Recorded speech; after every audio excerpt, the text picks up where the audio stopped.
प्रचार करुछु कवि विश्वनाथ खुंटिया कृत विचित्र रामायणर चतुर्थ भाग। संगीत प्रफुल्ल चंद्र बेहेरा, प्रयोजना डॉक्टर शांतनु कुमार रथ।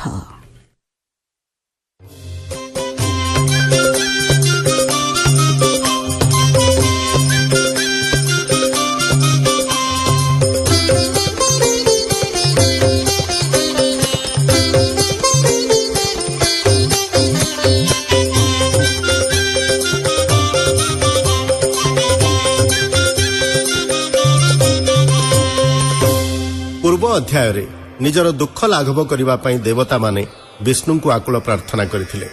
एही अध्याय देवतांको आकुल प्रार्थना सुनी विष्णु सेमानंको आश्वस्त करी चतुर्धा अर्थात राम लक्ष्मण भरत शत्रुघ्न रूप में जन्म हेबा एवं देवता मानकर दुख दूर करने संपर्क में सूचना दैछंती।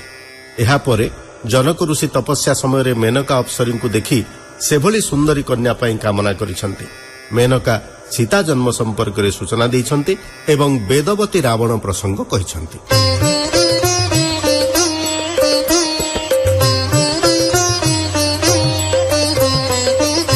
देवंक आकुल देखि प्रभु दैत्यारी दिव्य चक्षु फेण चाहिले धीर करी शंख चक्र गदा पद्म सोहे भुज चारी लक्ष्मी सरस्वती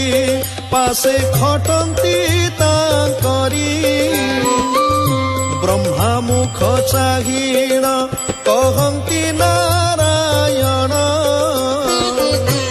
असुरंकु एड़े बर दिय की कारण पूर्वापर विचार न कर वेदपति से हेतु घटई आसी समस्त विपत्ति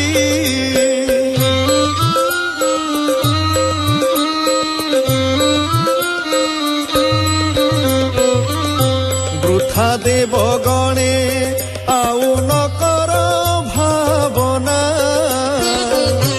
अविलंबे पूर्ण हेब तुम्हार बासना निर्भय चित्तरे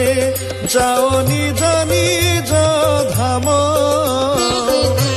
अवश्य मर्त्यरे आम्भे होइबु जनम चतुर्था रूपरे आम्भे जनम होइबु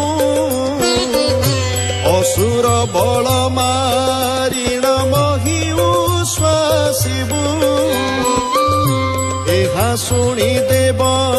गणे हरसे चलिले विक्रम नरेन्द्र राम चरणे भजिले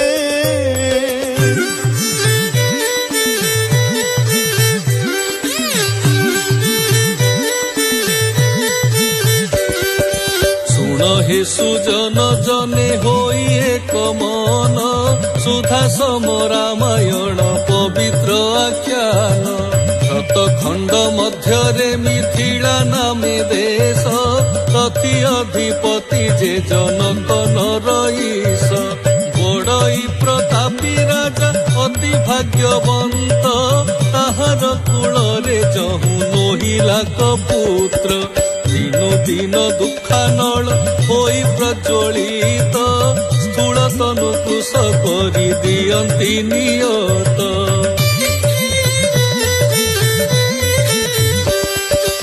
एक दिने मंत्री की राइण मोहिपति राज्यभार समर्पिण चलिला झटति हरस होइण राजा विचारी मनरे तप आरंभिला जाई कौशिक तीरे जोगलय करिण जनक महिपति शुद्ध मने विष्णु को करई बड़ भक्ति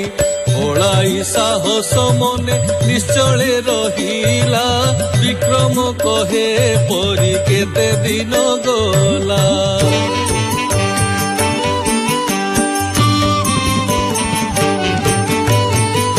हेमंत समय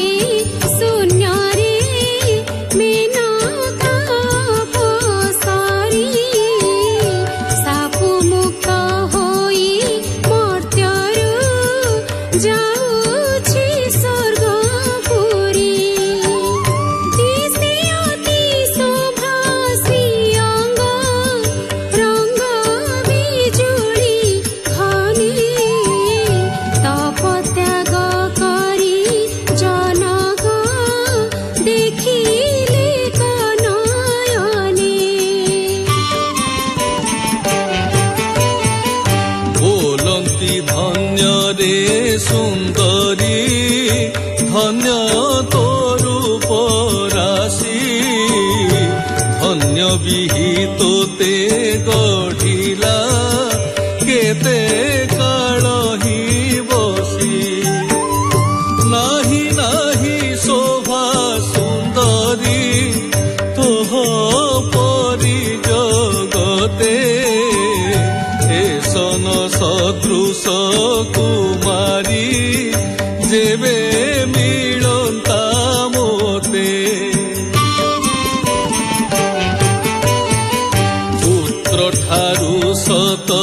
ଗୁଣରେ ପାଳନ୍ତି ମୁଁ ଅବଶ୍ୟ ଏତେ କଭାଳିନ ଜନକ ମନ କଲେ ବିରସ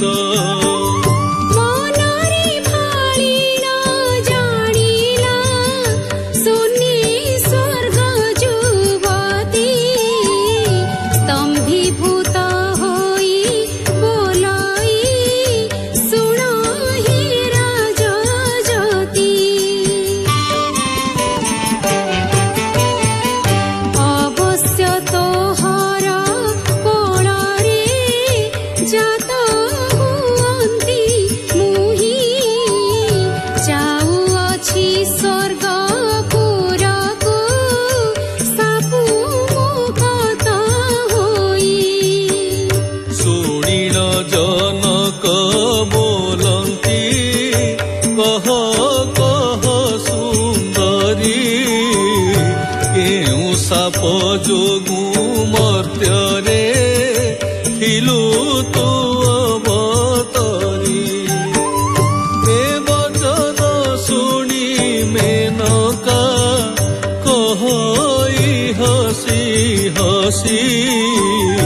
ବିକ୍ରମ କହେ ସେ ଚରିତ ଶୁଣ ହେ ରାଜ ଋଷି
ବସ୍ତିରେ ହୋଇ ତୁ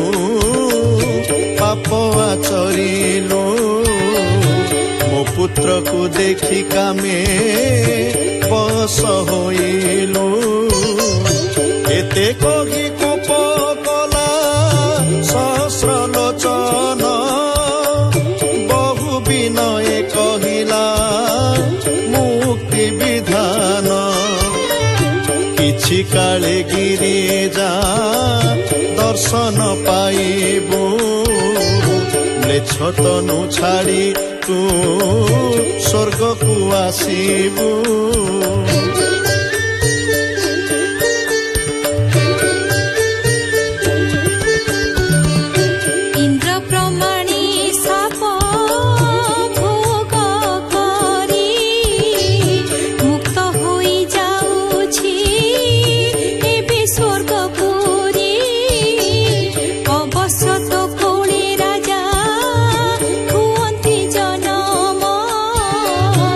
ଏବେ ମୋହି କହୁଛି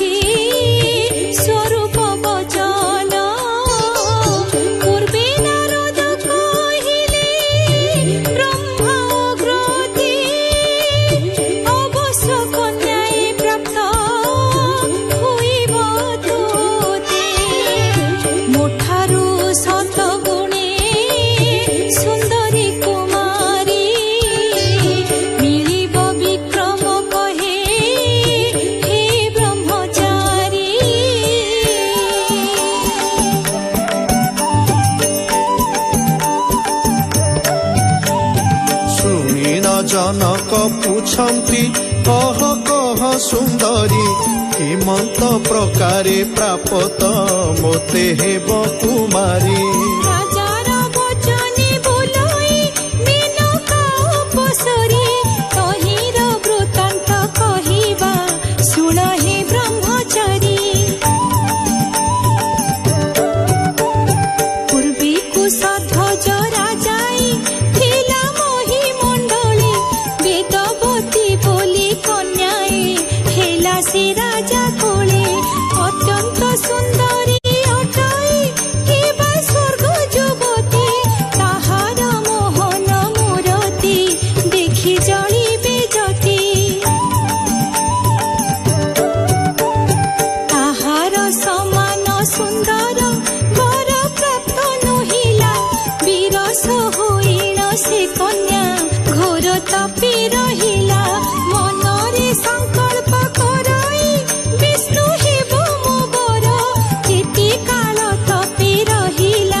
ଶୁଣିଲେ କବି ବିଶ୍ୱନାଥ ଖୁଣ୍ଟିଆ କୃତ ବିଚିତ୍ର ରାମାୟଣର ଚତୁର୍ଥ ଭାଗ। ଏହି ଭାଗରେ କଣ୍ଠଦାନ କରିଥିଲେ ବିଜୟ କୁମାର ଜେନା, ବିନୋଦ ବିହାରୀ ପଣ୍ଡା, ମହାପାତ୍ର ମିନତୀ ଭଞ୍ଜ ଏବଂ ତୃପ୍ତି ଦାସ। ପ୍ରଯୋଜନା ଡକ୍ଟର ଶାନ୍ତନୁ କୁମାର ରଥ, ସଙ୍ଗୀତ ପରିଚାଳନା ପ୍ରଫୁଲ୍ଲ ଚନ୍ଦ୍ର ବେହେରା, ସହଯୋଗିତା ଅଭୟ କୁମାର ଦାସ।